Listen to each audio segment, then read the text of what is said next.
السلام علیکم ورحمت الله وبرکاته. په خیر راغلی، ستړي مشئ. زه نوید خان مامونځی، تاسو ګورئ د یو کې انګلیش چینل. امید لرم چې ټول به روغ جوړ وي، د جهاد جامو کې به پټې وي. زه نن بیا تاسو داسې نوي کلاس کې حاضر یم. دا تاسو ته چې په سکرین کم نشانونه لاس نشانونه ښکاري، دا به تاسو لیدلي وي، کتلي به هم وي او کړي به هم وي، خو د دې نومونه او د دې په معنا په مطلب به تاسو هېڅکله نه یې پوهه. خو راځئ چې نن درته د دې معنا د دې انګلیش کې نومونه او په پښتو کې نومونه د دې مطلب درته په دې ویډیو کې وښیم. راځئ چې ویډیو ستانه شو. د ویډیو د کتو نه مخکې که تاسو زموږ چینل ته نوي راغلي، زموږ چینل نه سبسکرایب کړی، زموږ چینل سبسکرایب کړئ، بیل آیکن ورسره ووهئ او لایک او شیر یې کوئ تر څو زموږ نوي ویډیو تاسو ته در ورسیږي. ډېره مننه. پوینټینګ د لیفټ، چپ طرف ته اشاره، یعنې موږ وایو که نه الټه طرف ته یا اړوي لاس ته اشاره.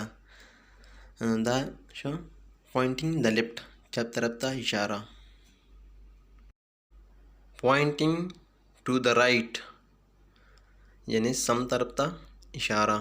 پوینټینګ ټو د رایټ، سم طرف ته اشاره. اوکے هینډ ساین، صحیح ده. ښه نښه، صحیح ده، ښه نښه ده. اوکے هینډ ساین یعنی مزیدار، ښایسته. دا مطلب دی نه دی. اوکے هینډ ساین. ساین آف هارنس، بدقسمتی، جنون. ساین آف هارنس، بدقسمتی، جنون. ساین آف هارنس، ساین آف هارنس، بدقسمتی، جنون.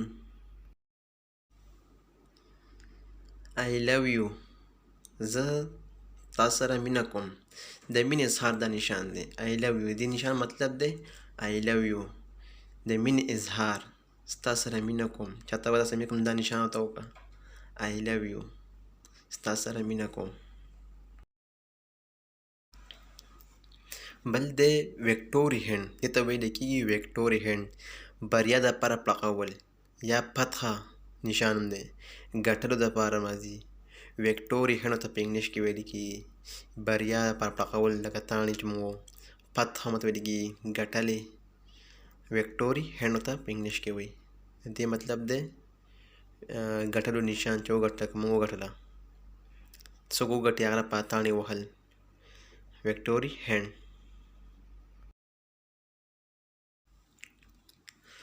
کروسډ فینګر، خوش قسمته اشاره. کوم سړی چې خوش قسمته وي که نه، هغه داسې اشاره وکړي لکه خوش قسمته. دې ته وایي کروسډ فینګر. کروسډ فینګر، خوش قسمته، خوش قسمته اشاره. کروسډ فینګر. فیسټ پوینټینګ رایټ، یعنی ملاقات یا مبارک شه. لکه ملاقات دپاره هم دا استعمالیږي او د مبارکۍ دپاره هم. فسټ پوینټینګ رایټ، لکه ته د یو کس هغه درکړي، داسې باندې مخامخ کړي ته، دا پوه شې که دا ماته مبارکي راکړي یا ملاقات ستړي مشي کوم دي، هغې لپاره استعمالیږي. دې ته وایي فسټ پوینټینګ رایټ. فیسټ پوینټینګ لیفټ، تاسې څوک مبارکي درکړي، نو هغه بهرنی نشان دی، او واپس ته مبارکي ورکړې نو هم دا ورکړئ. ملاقات او مبارکي، ستړي مشي، په خیر، هغې لپاره دا واپس ته استعمالولی شي. فیسټ پوینټینګ لیفټ، فیسټ پوینټینګ لیفټ. ریسټ فیسټ، اتفاق، یو ځای کېدل. ریسټ فیسټ، یا چې ته کله چې اتفاق دپاره دا نشان چې که اتفاق کې شئ یا یو ځای کېدلو ته ویلې کېږي، نو هغې ځای کې داسې اشاره کولی شي لکه په اتفاق دپاره دا په کار راځي. ریسټ فیسټ، اتفاق، یکجهتي.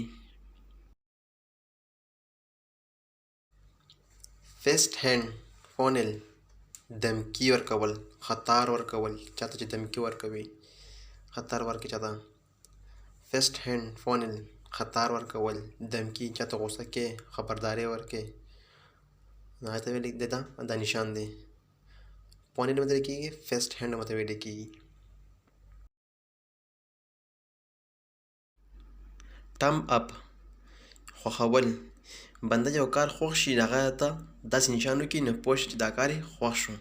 یا ستا یو کار خوښ شي، داسې نشان ورته کولی شي لکه خوښول نشان دا دی. د خوښولو اشاره ده. ټمب اپ